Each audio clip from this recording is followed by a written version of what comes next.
A finales de la década de 1970, el Medio Oriente era un polvorín político y religioso a punto de estallar. La revolución islámica en Irán, liderada por el ayatolá Ruhollah Khomeini, derrocó al Shah Mohammad Reza Pahlavi en 1979, sacudiendo profundamente la región. El nuevo gobierno teocrático instaurado en Teherán encendió alarmas en los países vecinos, particularmente en Irak, donde el régimen secular y nacionalista de Saddam Hussein temía la expansión del islamismo chiita entre su propia población, mayoritariamente chiita pero gobernada por una élite sunita. Este choque de ideologías fue el preludio de una de las guerras más largas y sangrientas del siglo XX. Saddam Hussein vio en el caos interno de Irán una oportunidad estratégica. Irán estaba debilitado, purgando a oficiales del antiguo régimen y enfrentando conflictos internos. Saddam, ambicioso y convencido de que podría apoderarse de la rica región petrolera de Juzestán, poblada por árabes y con una posición estratégica, lanzó una ofensiva sorpresa en septiembre de 1980.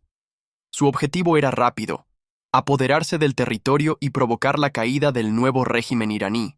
Pero lo que comenzó como una invasión relámpago se convirtió en un atolladero brutal de 8 años, lleno de trincheras, ataques químicos, bombardeos urbanos y cientos de miles de muertos. La ofensiva inicial de Irak fue sorprendente, pero no tan decisiva como esperaba Saddam.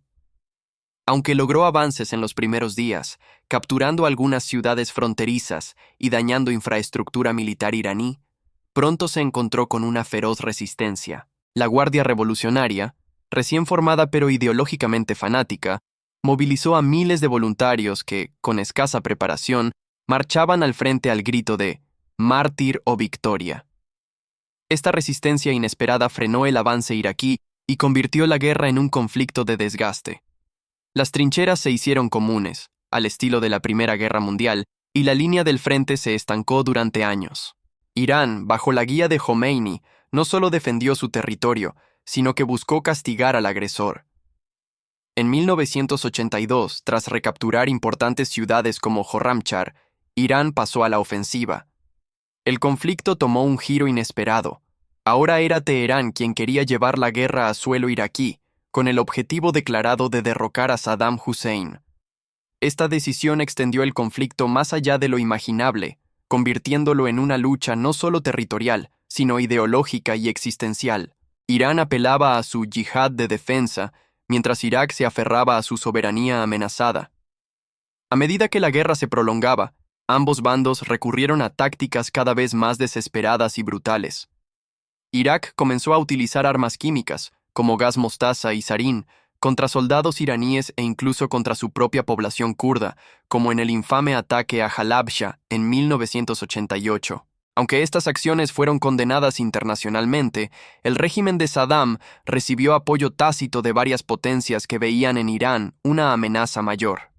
Estados Unidos, la Unión Soviética, Francia y otros países árabes apoyaron materialmente al régimen iraquí, temerosos de la expansión de la revolución islámica. Irán, por su parte, sufrió un bloqueo internacional que lo obligó a depender del contrabando de armas y de su industria local, lo que no impidió que mantuviera una capacidad bélica impresionante.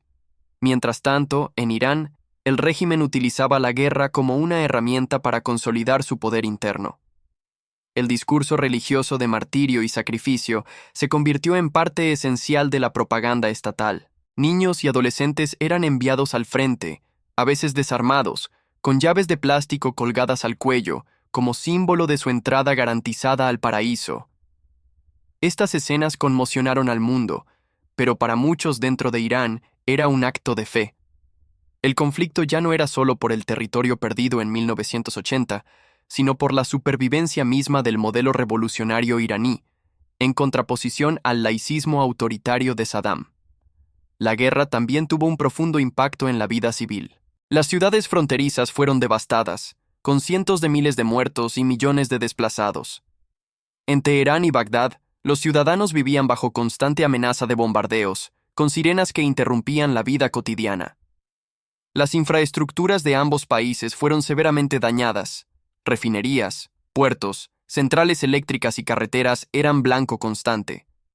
La economía, en ambos casos, colapsó. En Irán, el bloqueo económico y la prioridad absoluta de recursos hacia el frente provocaron escasez de alimentos, medicamentos y combustible. En Irak, el endeudamiento con países del Golfo y la dependencia de armamento extranjero generaron una bomba económica de tiempo que explotaría años después. A nivel internacional, la guerra sirvió como un tablero donde potencias externas jugaban sus propias agendas. Estados Unidos, en una jugada irónica, brindó apoyo indirecto a Irak, incluso cuando Irán había sido su aliado antes de la Revolución Islámica. También permitió el llamado Irangate, donde vendía armas a Irán a través de intermediarios y usaba los fondos para financiar grupos en América Latina. La Unión Soviética, por su parte, veía con desconfianza la posibilidad de que el islamismo se expandiera a sus repúblicas del sur, por lo que también optó por apoyar a Saddam. La guerra Irán-Irak, entonces, no solo era un conflicto regional, sino también una batalla indirecta en el ajedrez de la Guerra Fría. Uno de los momentos más dramáticos del conflicto ocurrió en 1984, cuando ambos países comenzaron a atacar los buques petroleros que transitaban por el Golfo Pérsico, dando inicio a lo que se conoció como la Guerra de los Petroleros. Esta nueva fase del conflicto internacionalizó aún más la guerra, ya que afectaba directamente los intereses económicos de potencias extranjeras dependientes del petróleo de la región. Estados Unidos intervino patrullando el estrecho de Hormuz para proteger sus barcos y los de sus aliados, y eventualmente reetiquetó buques kuwaitíes con bandera estadounidense para disuadir a Irán de atacarlos. Estas maniobras incrementaron la tensión y pusieron a ambos países en contacto directo, aumentando el riesgo de una escalada aún mayor. Irán, sintiéndose acorralado pero aún determinado, intensificó su ofensiva terrestre. La Guardia Revolucionaria lanzaba olas humanas de combatientes en ataques masivos, muchos de ellos mal equipados, pero motivados por una ideología de sacrificio religioso. Estas tácticas resultaban en enormes bajas, pero también en avances territoriales que eran celebrados por el régimen. Mientras tanto, Irak, con ayuda tecnológica occidental y apoyo árabe, mejoró su capacidad defensiva y comenzó a recuperar terreno. La guerra se volvió una serie interminable de avances y retrocesos, sin que ninguno de los dos lados lograra una victoria decisiva. Lo que había comenzado como una invasión rápida se transformó en un pantano sangriento. El uso de armas químicas por parte de Irak marcó uno de los capítulos más oscuros del conflicto. A pesar de estar prohibidas por convenciones internacionales, Saddam Hussein no dudó en utilizar gas mostaza y agentes neurotóxicos como el sarín, especialmente durante las batallas en la región del Kurdistán. Uno de los episodios más trágicos fue el bombardeo de Halabja en 1988, donde aproximadamente 5.000 civiles kurdos fueron asesinados en un solo ataque. Estas atrocidades no solo demostraban el desprecio del régimen iraquí por los derechos humanos, sino también la pasividad de la comunidad internacional, que, al priorizar sus intereses estratégicos, evitaba sancionar a Irak de manera efectiva. Mientras tanto, el liderazgo iraní no mostraba señales de rendirse. El ayatolá Jomeini consideraba la guerra como un deber sagrado, una yihad contra la opresión. Incluso cuando las pérdidas humanas eran colosales y la economía estaba al borde del colapso, el régimen utilizaba la propaganda para mantener al pueblo unido en torno a una narrativa de martirio y resistencia. Carteles con rostros de jóvenes mártires cubrían las calles de Teherán, y los discursos oficiales prometían que la victoria vendría con la paciencia de los fieles. Esta mezcla de fervor religioso y represión interna mantenía unida a la sociedad iraní, aunque a un altísimo costo psicológico y material. A mediados de los años 80, el conflicto comenzó a cambiar de ritmo, no porque alguno de los dos bandos estuviera ganando, sino porque el mundo ya no podía ignorar sus consecuencias. Las Naciones Unidas empezaron a presionar activamente por un alto al fuego, promoviendo la Resolución 598 del Consejo de Seguridad en 1987, que exigía el fin inmediato de las hostilidades y una retirada total a las fronteras internacionales. Irak aceptó rápidamente la resolución, con la esperanza de consolidar sus posiciones y reconstruir su imagen internacional. Irán, sin embargo, la rechazó inicialmente, acusando a la ONU de no condenar a Irak como agresor inicial y de ignorar el uso de armas químicas. En paralelo, las potencias globales intensificaban su juego geopolítico. Estados Unidos y la Unión Soviética, A pesar de estar en plena Guerra Fría, coincidían en algo: no querían una victoria iraní. Washington temía que una república islámica empoderada desestabilizara aún más la región y fortaleciera movimientos islamistas en otros países. Moscú, por su parte, veía con preocupación la influencia religiosa iraní sobre sus propias repúblicas musulmanas. Así, mientras Irán denunciaba su aislamiento, Irak seguía recibiendo inteligencia, armas y apoyo técnico de múltiples fuentes. La guerra ya no era solo entre dos países, era un campo de batalla donde se cruzaban las ambiciones y temores del mundo entero. La guerra también se libró en el mar, en lo que se conoció como la Guerra de los Petroleros. A medida que el conflicto se alargaba, ambos países comenzaron a atacar barcos petroleros en el Golfo Pérsico, especialmente aquellos que transportaban crudo para financiar el esfuerzo bélico del enemigo. Irán minaba el estrecho de Hormuz, mientras Irak usaba aviones para bombardear cargueros iraníes. Las principales rutas energéticas del mundo estaban amenazadas, y esto provocó una respuesta directa de los Estados Unidos, que intervino con operaciones navales para proteger sus intereses y los de sus aliados. En 1988, un destructor estadounidense incluso derribó por error un avión comercial iraní, matando a 290 civiles, lo que tensó aún más las relaciones. A nivel interno, ambos países estaban al límite. En Irán, la economía colapsaba bajo el peso de la guerra, el aislamiento internacional y la necesidad constante de reclutar nuevos combatientes. Las sanciones y la destrucción de infraestructuras habían generado escasez de productos básicos y un desgaste emocional profundo en la población. En Irak, aunque el apoyo extranjero ayudaba a sostener el régimen, la deuda externa se disparaba, y la represión contra cualquier forma de disidencia era brutal. Sin embargo, los líderes de ambos lados se negaban a ceder. Cada muerte era justificada en nombre del honor nacional, de la fe o de la soberanía. La guerra había dejado de tener un objetivo claro. Se mantenía viva por orgullo, miedo y venganza.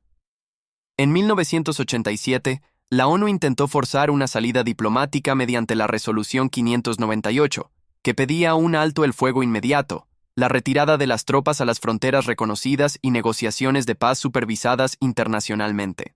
Irak aceptó rápidamente, buscando una salida honrosa tras años de desgaste. Pero Irán, que aún esperaba una victoria definitiva y condiciones más favorables, rechazó la propuesta durante meses. El ayatolá Jomeini declaró que aceptarla sería como beber un cáliz de veneno. Solo cuando la situación militar empeoró gravemente para Irán y la presión internacional se volvió insoportable, el régimen aceptó negociar. La guerra se acercaba finalmente a su fin, pero no por convicción, sino por agotamiento mutuo. El 20 de agosto de 1988, tras 8 años de una guerra devastadora, entró en vigor el alto el fuego. No hubo desfile de vencedores ni tratados triunfales. Las fronteras volvieron a estar casi exactamente donde comenzaron, y ninguno de los dos países obtuvo beneficios concretos. Se estima que entre 500,000 y 1 millón de personas murieron, sin contar los millones de heridos, desplazados o afectados por los ataques químicos. La infraestructura de ambos países quedó en ruinas, y las cicatrices psicológicas marcaron a generaciones enteras. La guerra Irán-Irak no solo fue uno de los conflictos más sangrientos del siglo XX, sino también uno de los más absurdos. Una guerra sin ganadores, nacida del orgullo, el miedo y el cálculo geopolítico. Uno de los aspectos más oscuros de esta guerra fue el uso sistemático de armas químicas por parte de Irak. Saddam Hussein, con la complacencia de potencias internacionales que veían a Irán como el mayor peligro, desplegó gas mostaza y agentes neurotóxicos contra tropas y civiles iraníes. Las consecuencias fueron horrendas: soldados asfixiados en trincheras, aldeas enteras contaminadas, miles de personas con secuelas respiratorias, dermatológicas y neurológicas de por vida. En 1988, estas armas fueron usadas también contra la propia población kurda de Irak en Halabja, dejando más de 5.000 muertos en una sola jornada. La comunidad internacional condenó, pero no actuó con contundencia. El equilibrio de poder pesaba más que la justicia. La experiencia vivida por los soldados fue brutal.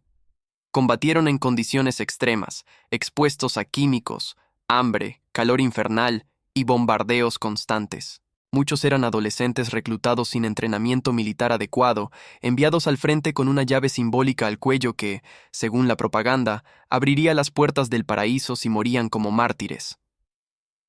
El trauma psicológico entre los veteranos es comparable al de las guerras mundiales. Muchos regresaron mutilados, desfigurados o mentalmente destruidos. Las historias de heroísmo y sacrificio se mezclan con las de abandono, silencio y negligencia. La narrativa oficial glorificó la resistencia, pero escondió el dolor silencioso que quedó grabado en millones de familias iraníes e iraquíes. Hoy, la guerra Irán-Irak es recordada como uno de los conflictos más cruentos del siglo XX, y sin embargo, también uno de los más olvidados fuera de la región. Fue una guerra de trincheras en la era de los satélites, una repetición de las tragedias del pasado en plena modernidad. No hubo ganadores, solo pérdidas, ciudades reducidas a escombros, generaciones enteras traumatizadas y una región marcada por la desconfianza mutua. Las lecciones que podrían haberse aprendido se desvanecieron en la arena del desierto, sepultadas bajo capas de propaganda, orgullo nacional y silencio internacional. Las heridas aún duelen, aunque muchas veces se oculten tras discursos de victoria y resistencia, y quizás esa sea la verdadera tragedia de esta guerra. No solo el sufrimiento que causó, sino la facilidad con la que fue ignorada por el resto del mundo.